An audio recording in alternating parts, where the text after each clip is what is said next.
Hey everyone, welcome to the Human Cloud Podcast, the spot where leaders come to move the freelance economy forward. So today we have Colin McDonagh, Head of Enterprise Workforce Strategy at Worksome. Now, Colin's been a good friend for over 5 years now, and what we're really going to dig into in this episode is how to unchain, how to unlock, how to scale the enterprise. Now, large companies and small companies are a totally different game when it comes to freelance adoption.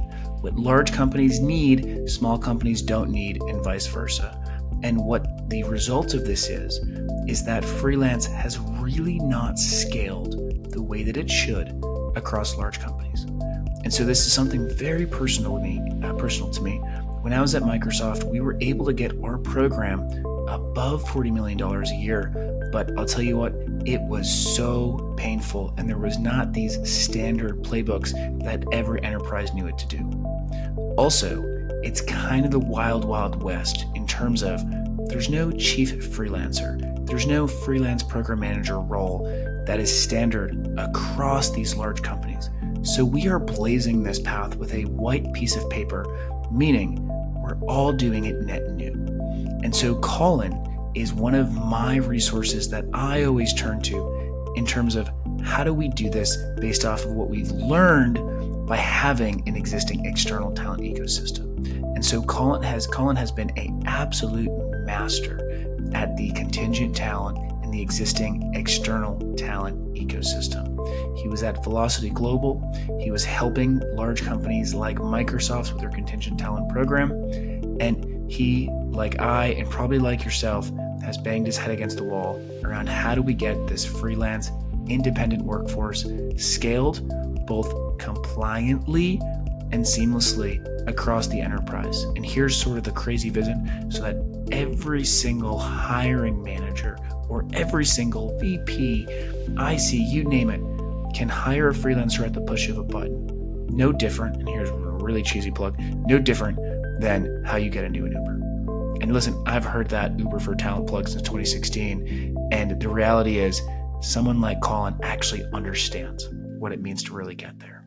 So sit back, listen, enjoy, then most importantly, go drive some change. All right, Colin, listen, this is round two. I'll bring that up. This is round two, but for you and I, this is like round, 500. And so I think for your listeners out there, you're definitely going to feel like you're just sitting on a couch, and you can tell my voice is a little lost. I got married last week, so you have my very chilled out brain. But I think on the theme of this is help us really decipher the space. So you have been one of those on the program side, which many people come into this from, if they're coming from their freelance side, they'll usually come in on like the freelance platform side. And even though it seems like they should deeply understand, typically the buyer side and the program side, they don't really let people in that much. And so you've actually seen the secrets and what happens in the back. And you're able to say, listen, all these features are sexy, but in reality, we buy for just this. So there's such a deep program level and client level understanding that you have that I just can't wait for our listeners to hear. And I think the theme is going to be, what the hell is the future of work? What the hell is freelance? And how do we navigate now all these existing, how do you call them? The existing infrastructure. So, contingent versus EOR versus compliance, there's so much crap. And you're kind of my voice of reason. And so I think for our listeners for the next 45 minutes, you're going to be like the voice of reason here. So I think to start out, Colin, we're going to do something unique. Please let our listeners know all the tattoos you have and give us the significance of the tattoos. Let's start with that. I don't know. There's too many. I would say, the significance of them. I don't know. Yeah, started out with being a teenager and trying to be non-conformist, and probably has still stretched forward with me all my life. But yeah, I don't know. It's turned into a little bit of a hobby. Is that like when you're Irish, a sweet 16 is you get a tattoo? Is that a thing? I don't know. Potentially, but yeah, it's I don't know. Yeah, it's been something that it's something that I kind of got interested in, and then over years I've yeah, developed the artwork, I suppose, along the way, and kind of kept things relatively meaningful to me or to things like that. So there's an element of where I'm from in Galway, the west coast of Ireland. There's what's called the Claddagh ring, which is a local symbol of a heart with a crown on top and two hands holding it, and there's a kind of so significance to that. So there's one there that's an element of that mixed up into some other stuff, and yeah, so it's a few different bits and pieces. That is awesome. Okay, so listen, let's hit into your background. Let's start there. And I think one of the other things that'll come out, Colin, is the reason I asked about the tattoos is because there's this interesting like battle with you of I'm wicked boring because I'm sitting in procurement, right? Or I'm wicked boring because I'm on the talent side. But then, or because I'm dealing with the external talent side. But then also this rebel in you that's, hey, I'm gonna disrupt, and we shouldn't keep doing it this way. And I have no fear to just hop, right? Like that is one of the things about you is you go depending on whichever makes the best impact is where we'll find you, whether that is the client side, whether that is being at Worksome, you name it. So yeah, man, you want to give a little intro on the life of Colin?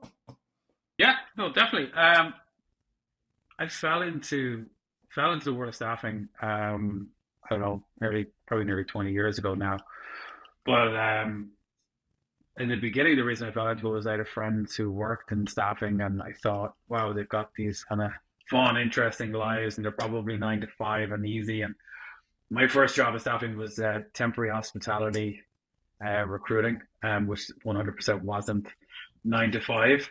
Um, it was early mornings, making sure chefs were turning up for work. It was late nights, making sure bar staff were in their jobs. It was weekends. It was Christmas parties.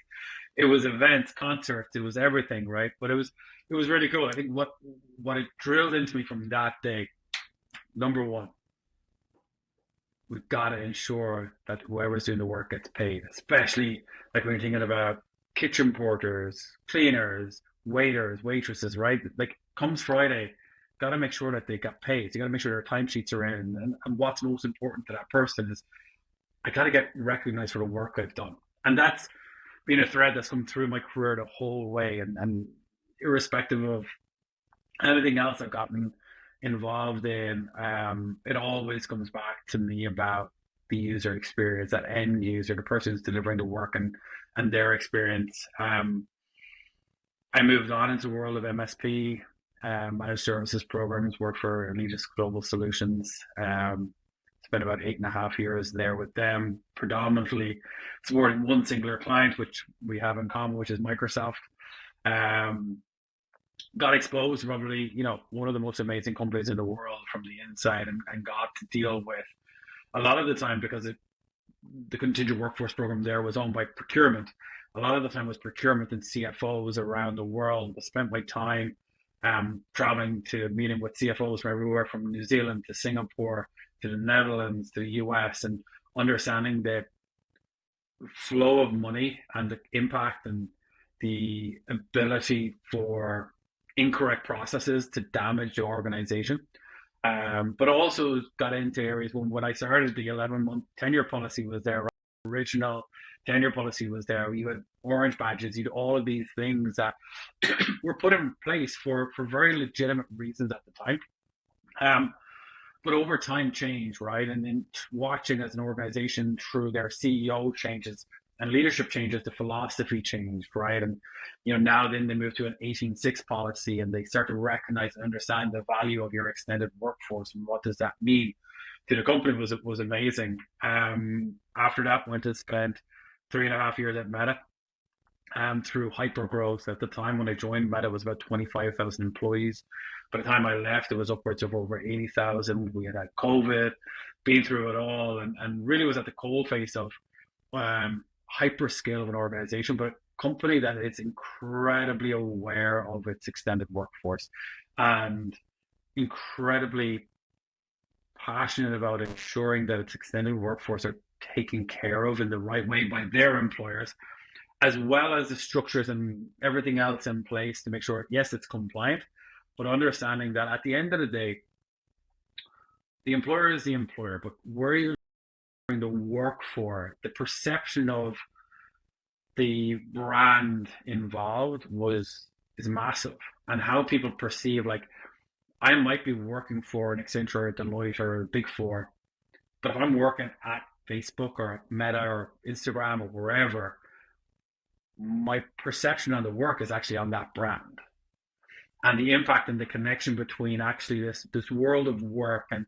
the various different worker types and organizations that are involved, and the difference between the employer who's potentially paying you at the end of the week or the month, and actually the engager who you're working for, and the philosophy and the vision of the project, and the difference of that, and how companies are getting better, some of them, at connecting the various different types of talent together. And that was, part of my role there. I really thoroughly enjoyed is working with some of the business leaders on ensuring they understood, hey, what can I outsource? What can I use independent talent for? What do I use temporary talent for? Like, how do I blend this together in the right way? And the most successful companies in the world do that better than anybody else. Getting away from, and look, everyone does it, but getting away from that idea of, I start at the beginning of the year with my budget, my permanent headcount, and by May, June, it, or budget cuts have happened, or revenue isn't that where it is. So nope, you can't hire anybody else. You still have to get your work done. So how do I do that? And then the lack of strategy around, the various different types of engagement it's incredible. Like, people just don't think about it. And then they get forced down the wrong paths, and ultimately the work gets done, but does it get done well enough? Probably not. And I think that was one that, definitely, a massive component of the time that I worked at Meta was a lot of the leaders really did understand a lot of how work does get done and how we leverage different forms of talent. Can I get better? Yes. Can every company get better? Yes. But it definitely was a step ahead. I departed Meta and went to work in the world of EOR and with Velocity Global. I was intrigued. I never understood it. I think PEO is so well understood as a concept in the US. Once you get outside of the US, PEO, like permanent employer of record, right? In comparison to difference of the temporary payroll solutions and IC solutions, but actual like permanent employer of record solutions where you take the employee on your books, you engage them, you offer benefits, you have healthcare, wellness, you have potentially even the capability to offer stock options on behalf of the client. My understanding of that solution was practically zero, but it intrigued me. And I spent a really great 18 months, figuring that out, understanding that. But I had met a company called Worksome previously when I'd been at Meta, and I had an idea about a product that I wanted to build. And that product was, how can I capture all of this gig independent talent that's out there that I know we're working with? How can I put them into a platform or a technology that creates an incredible user experience, has compliance at the heart of it, right? Because you want to be able to engage the worker fast. You want to make sure the engagement is compliant. And you need to do it like yesterday. Has to be in that experience. And so I met the Worksome team a couple of years back, and I stayed in contact with them as the product started to evolve and as the company started to really define its vision. I just leapt upon the opportunity. So as you said, kind of, sometimes you got to be bold and take a risk and take on the challenge. But ultimately, I think for me personally, everything's been driving towards this type of an opportunity of really trying to get to the coal face of where is the biggest problem or where's the biggest opportunity right now, and how do we solve it? I love it. So let's so there's two directions. The first is going to be either just give us kind of a mind map of the way that you segment the space. That's one direction. The second direction is going to be in reverse engineering. So let's start with the problem. What is the biggest problem, or let's say problems that you're seeing in the space, and then let's work backwards on why it wasn't solved. And so those are the two directions that I really want to get to over the next 10 minutes. But let's start with the market mind map. When number one, you pick the word that you want to use, and then help us understand all the different players involved. Because Colin, it is fucking confusing. It is. I like to describe it as like a circular jigsaw. So at the center of it is you, the hiring manager, right? So Matt, you're a leader in an organization. You've got your goals. You know what work you need to do this year. Um, and then around you, you have the jigsaw pieces that you need to plug into you and your team. The first one is your permanent employees, FTEs. The second one is, consultants. Let's call it Big Four consulting expertise. You then have the opportunity to bring in independent talent or freelancers. You have temporary talent, which is really where you're looking at augmenting your permanent workforce. So these workers and temporary talent, I would think of them as under your supervision, direction, control, but therefore, 9, 12, 18 months. There's a timeline around that work, but you know that that's not going to be work that you'll always have required to be under your remit forever. You're probably using this workforce actually to build the content or build the structures for the next worker type, which is outsourced, right? So build it and then ship it, right? If you have processes that are, once you build them, they're repeatable and easy to deliver, outsource it. Like, why not? Get it to an organization that specializes in it, rather than trying to just make it work within your business group. From a cost perspective, from a talent perspective, it just makes sense. So you have all of those worker types, and the idea being is that at the beginning of every project, you should sit down and look at, okay, what capacity of my employees do I need on this project? What capacity do I need that are people that's going to be under my direction or under my team's direction, but are going to fade away over a period of time? Where can I, what pieces of this can I just put together, ship to an expert, an independent consultant, a freelancer, get them to deliver that piece of work and come back to me? Where do I need a consultant? Where do I need a former CRO, former CHRO, former CMO, maybe to come in and do some fractional guidance, leadership, strategic advice with me? Or where do I need a consultancy firm who can be that throat to choke, maybe on a strategic element of the project? And then what do I outsource? What bit of this piece of work doesn't need to be under the remit of our control of our company? It's not core to what we do. It just has to get done every day. Gotcha. And let's say, so, okay, LinkedIn's got what? Pretty much every individual in the world is on LinkedIn, right? Why can't I just message you on LinkedIn, say, hey, want to work? And this is going to sound so stupid, already, Colin, and very intentionally. Why can't I just message you on LinkedIn? You do the work, and then I just Venmo you. What are all the players involved at this support level? Because I won't forget, when I started freelancing in 2012, that is literally what I thought. I was like, I went business to business to small businesses, and I said, hey, here's what I can deliver. It's $2,000. Venmo me. There wasn't Venmo at the time, right? So I was like, give me a check. And most of them did. Why? Let us in on the infrastructure required to do this. There's a number of areas of complexity in there. I mean, at the end of the day, you can, and people do still, and there's nothing wrong with that type of an engagement. I think Venmo right now in the US, if your income is over a certain amount, will force you into starting to declare it to the taxman. Same around the world, right? You start to receive income in, the taxman suddenly gets very interested in where's this money coming from. So for you, actually, the first person to think about is the person who's doing the work. How am I accounting for the work I'm doing? And then if I'm a buyer of your talent, how can I make your experience better, right? It's rather than just sending you a Venmo, do I have the ability to pay you in a way or engage you in a way that actually is mutually beneficial to us both? As the buyer of talent, I potentially am placing me or my company at risk in the way that I engage talent if I don't think about how am I engaging that person, even just around the contracting of that individual, and then the payments of that individual, right? You potentially have IP at risk. You potentially could be at tax risk. You potentially could be at HR legislation risk. There's elements in there, and a lot of the time, look, you'll be grand. You'll be fine. But I think also from a strategic perspective, as a company, if you're a small 10-person company or you're a startup, yeah, it kind of makes sense. Yes, you Stripe, yes, you use Venmo, it's fine. It'll get there.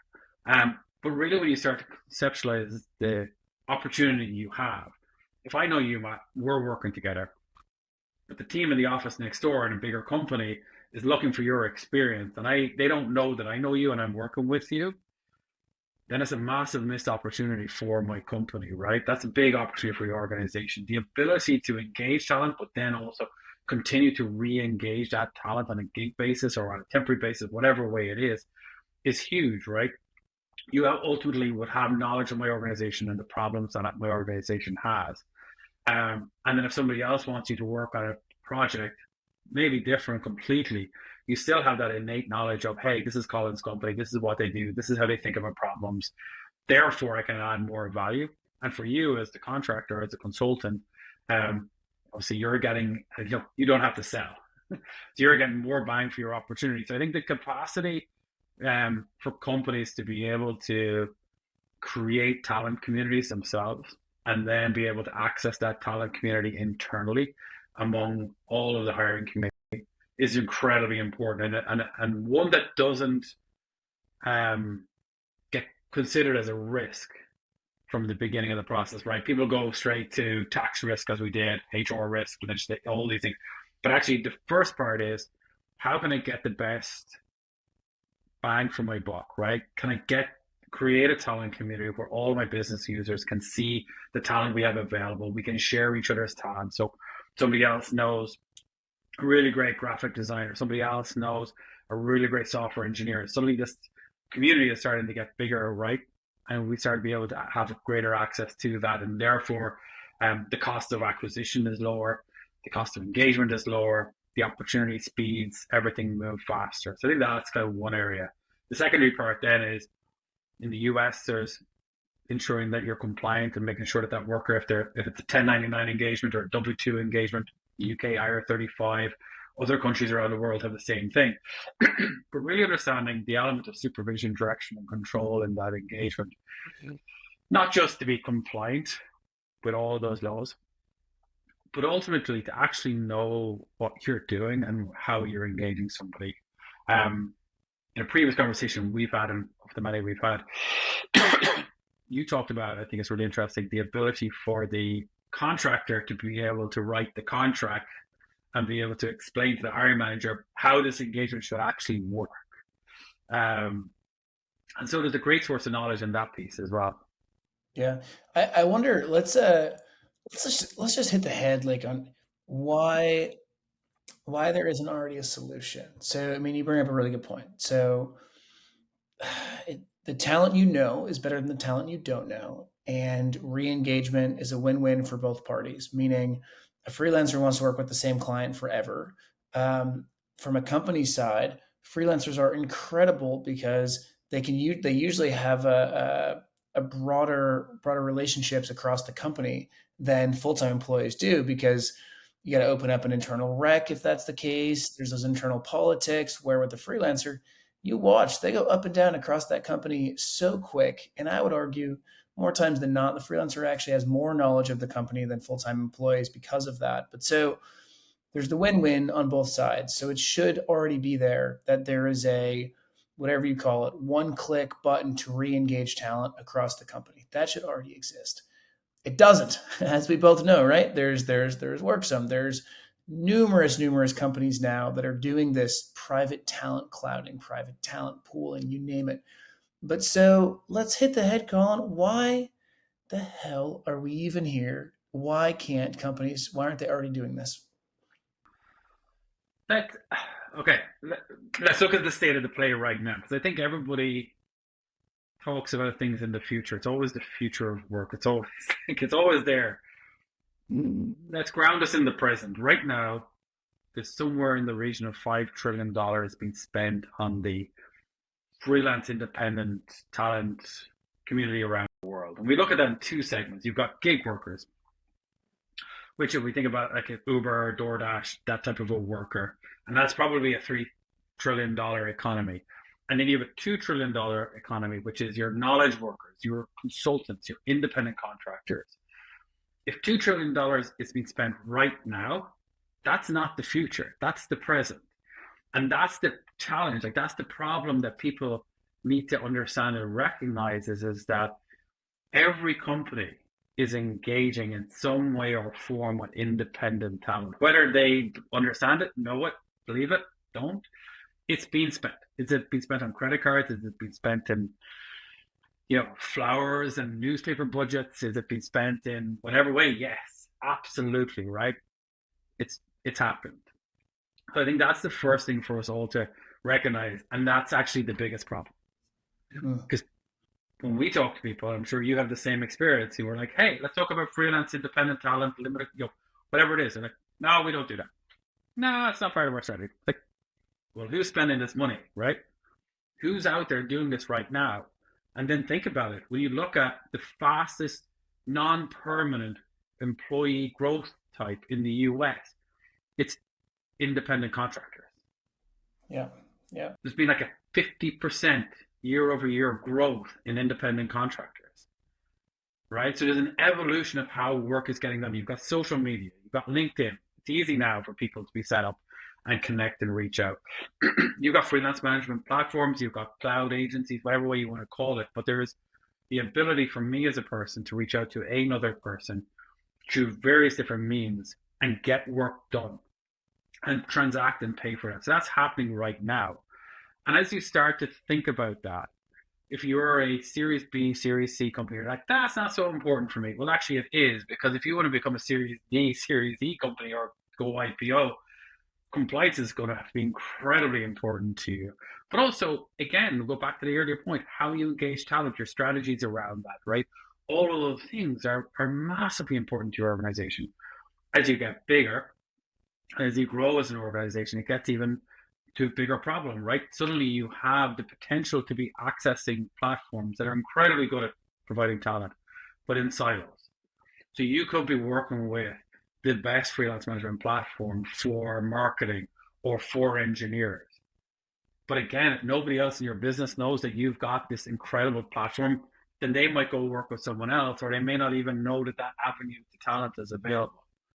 Let's hit on the who, okay? Let's dig deep, because I think this is also one of the toughest problems is that, you know, when I say started in this space, when it got real was around 2016. And we were doing $2 million software projects, 100% through freelancers, and that came from usually the CTO or someone in product. Now at Microsoft, we were sitting in a product org, so we were in M365, and we were collaborating across legal, procurement, HR, you name it. Now, if you look at the 800 plus talent platforms and you ask them, what's your ICP, right? Who's that ideal customer profile? They're all different. And so at Catalent, it's a GM, at Upwork, it's everything. With Worksome, I won't assume. But so one of our big problems is that there's no one person. If this was a Salesforce integration, we talk with the CTO, we have the head of sales. You kind of know. Our space, no one freaking knows. There's no chief freelance officer. There's no freelance Rex as we speak. So let's try to hit the head on, Colin. Who is usually involved in this? And then also, who's a waste of time? Who's not a waste of time? Am I just generalizing too much? But let's hit the head, Colin, on who's really involved with this on the client side. It's a very interesting question, and I think we have the same experience as all the other platforms have out there. That it depends. It depends on the organization. I would say the leaders in the majority of organizations are the CMOs or their teams. So any company that has got creative departments, creative leadership, they're the ones who are typically striving and driving this further forward than anybody else. I would say after that, then you have organizations that do consulting, or also organizations that have, I would say, we call it modern engineering, or engineering teams that are very fast and rapid in how they scale. Gotcha. So CMO, then engineering teams.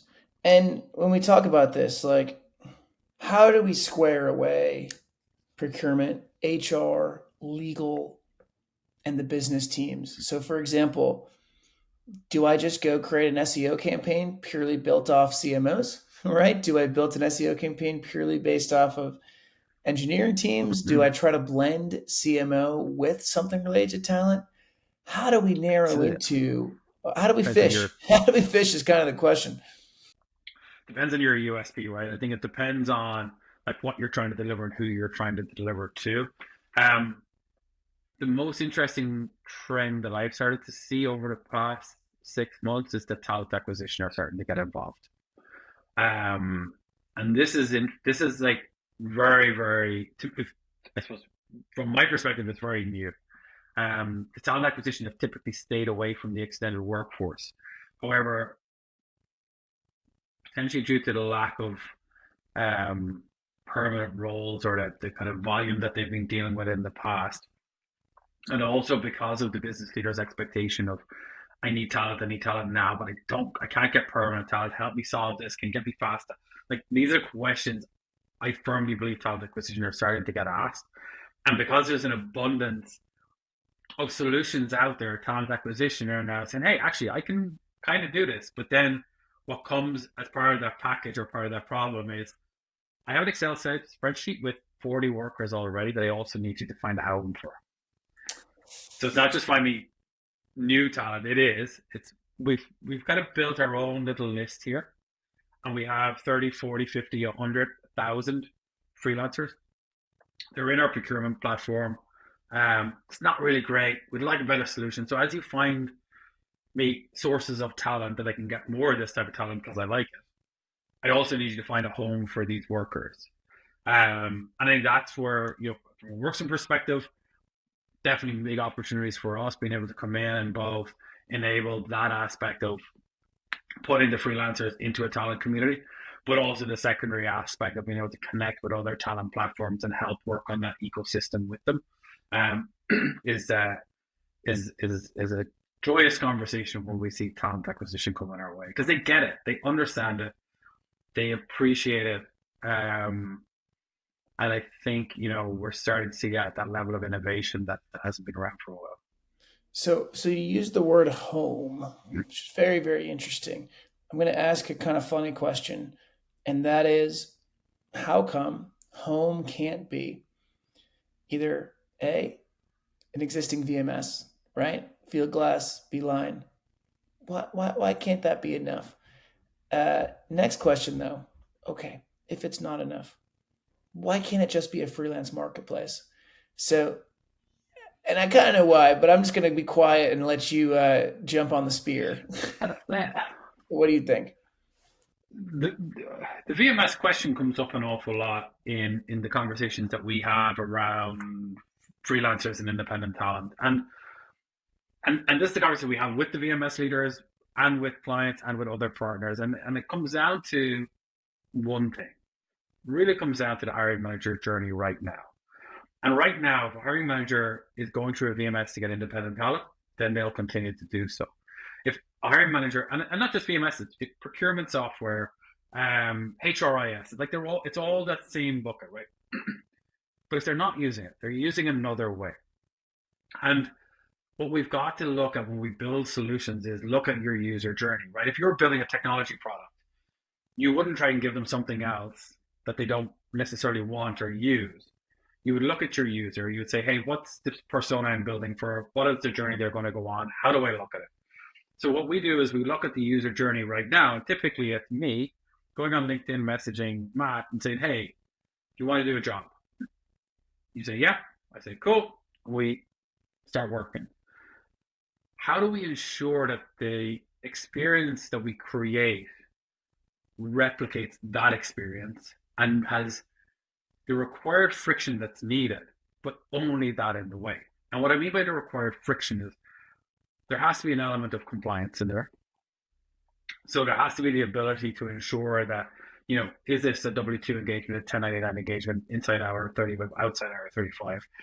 I liken it to, you wouldn't go on your banking app and not expect compliance. You wouldn't go on that, put your data into a site and not expect that there should be some form of data privacy.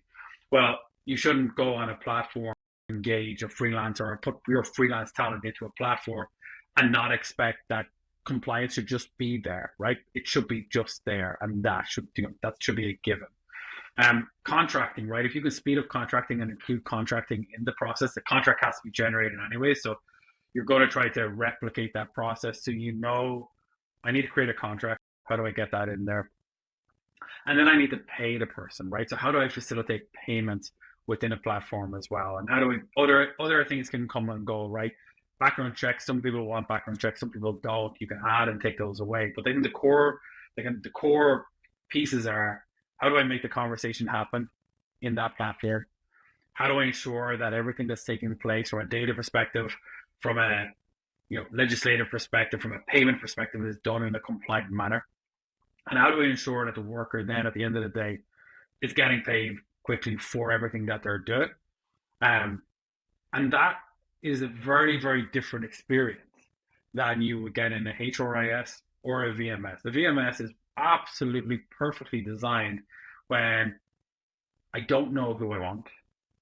I want to supervise and direct and control that worker. So I need them in my team for, as we talked about, that temporary worker for 18 months, 2 years, but I need them here. And there's an abundance of providers of that type of talent and staffing providers. And there's other mechanisms such as direct sourcing that you can then go and utilize to capture that talent, bring them in, put them into the right place, get the right level of insights into what you need for them. But that's not what the manager is looking for. So therefore, we can't put them through that process because they won't do it. And so let's hit the head then on platforms, right? So part of what I hear you say is, I like the idea of a banking app, right? It's like, hey, I go on my banking app, there's 1 to 3 clicks that I care about, and the last thing that I'm thinking about is compliance. Or I'll even use an example of, like, the last thing I'm thinking about is when SVB goes down, am I going to have money there, right? That's just known and it's just expected. But in your case, I can go to a large platform right now, hire, like you mentioned, I can put 100 freelancers on a spreadsheet, but then come into year, I might have this massive tax bill, or I might get a nice class action lawsuit, right? There's millions of things that can happen to me that are really bad.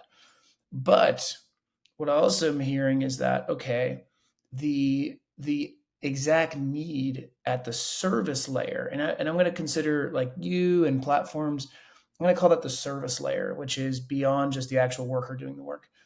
But at the service layer, okay, what are the implications there if compliance is just built in?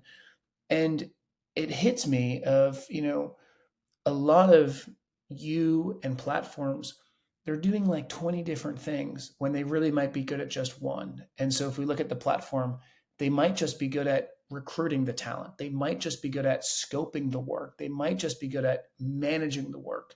They don't want to do compliance, but they have to, just because right now the market's immature. But so where do you think, what are you seeing is happening to the platforms? Are they doing all of this? Are they partnering with you? Are they only doing one? The company's doing the rest? What's happening right now with the platform side of the industry?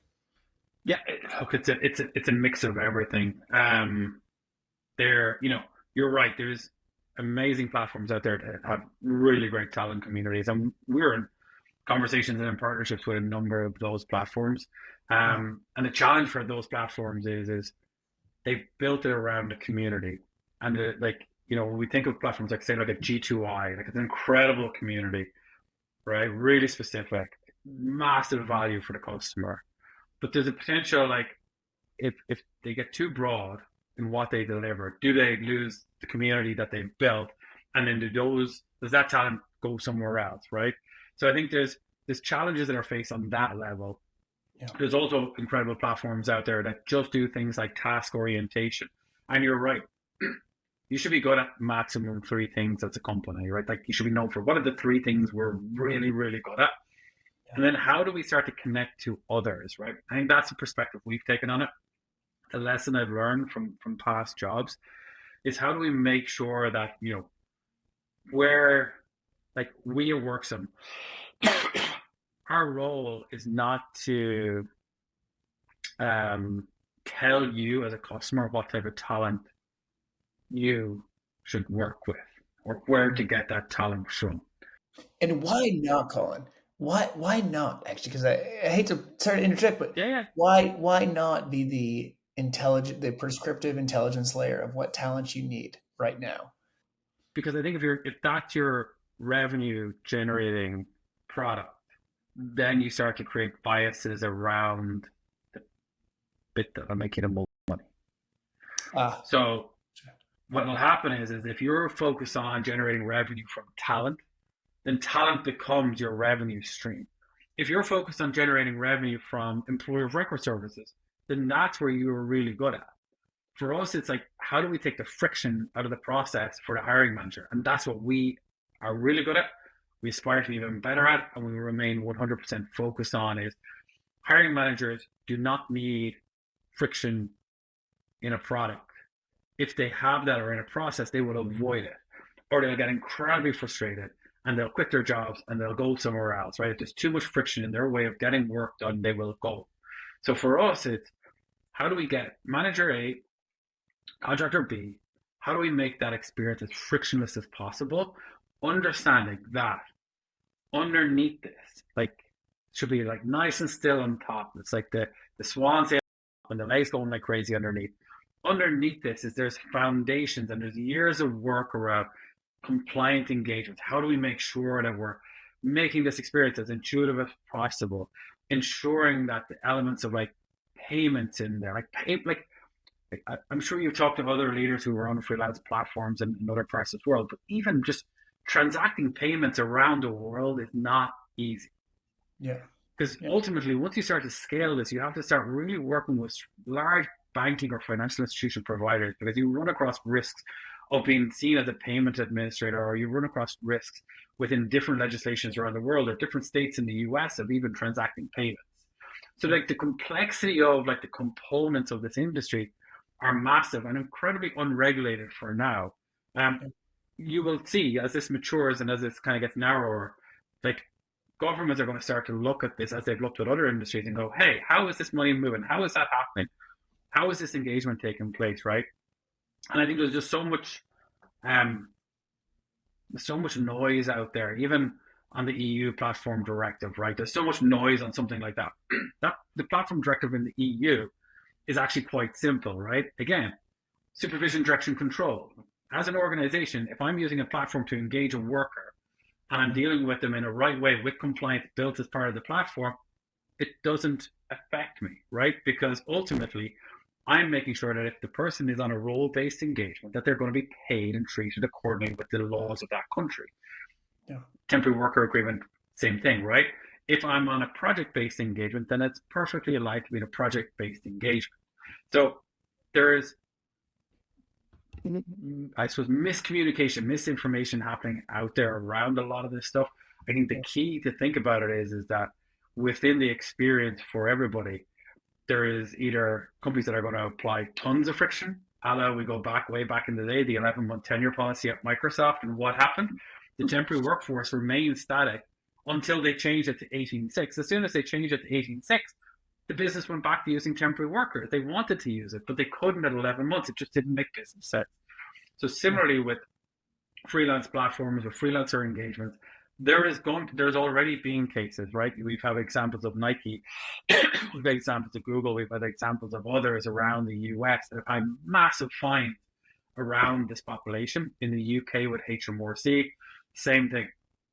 There's going to be more of this happening, yeah. and companies have a choice. They're going to either lean right into the blocking and restricting, and the business will find their ways around it, or they can start to work towards putting in a solution that enables your business user to be able to do what they do, but that has a lovely thread pulled through it to make sure that it's done in the right way. Yeah. So okay. So last question. I'm going to give you two questions. You pick whichever one you want.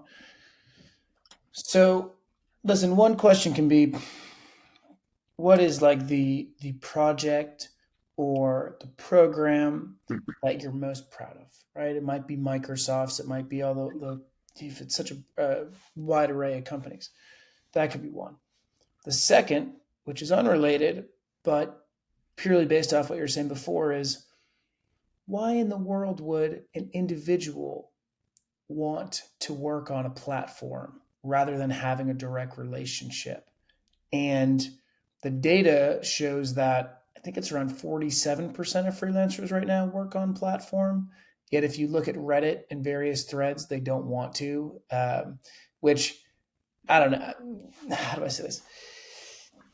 Companies don't want to work with individuals, as we both know, right? So I always have to say, hey, is this your first time here? If yes, I understand why you're mad, but give it a couple of years, you'll realize real quick that you actually need them a lot. But so one angle is, and you can answer both, to be honest, Colin, but what's a project or program you're most proud of? And then second is, why in the world should an individual work? Why would they want to work on a platform?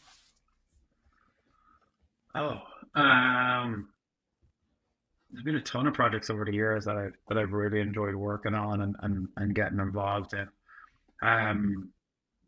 Selfishly, I think I had the opportunity to build a direct sourcing program at Meta. So in essence, create a contractor value proposition that we could then communicate to the marketplace, pull talent back in, leverage the power of the brand, create a talent community, and ultimately create a greater level of engagement between the business and our internal contingent workforce program while I was there, because again, they were actively going around the programs and looking at LinkedIn primarily to be able to source talent, and then coming back in and saying, hey, payroll this person, they're my friend. Well, they weren't necessarily their friend, they just found them on LinkedIn. So that was a real passion project for me, because I really value the opportunity of being able to take a brand, and every employer has a brand, and be able to connect that externally with the community and be able to push out the messaging. So that's on that one. I think on the other one, I think it should be somewhere in the middle. All right.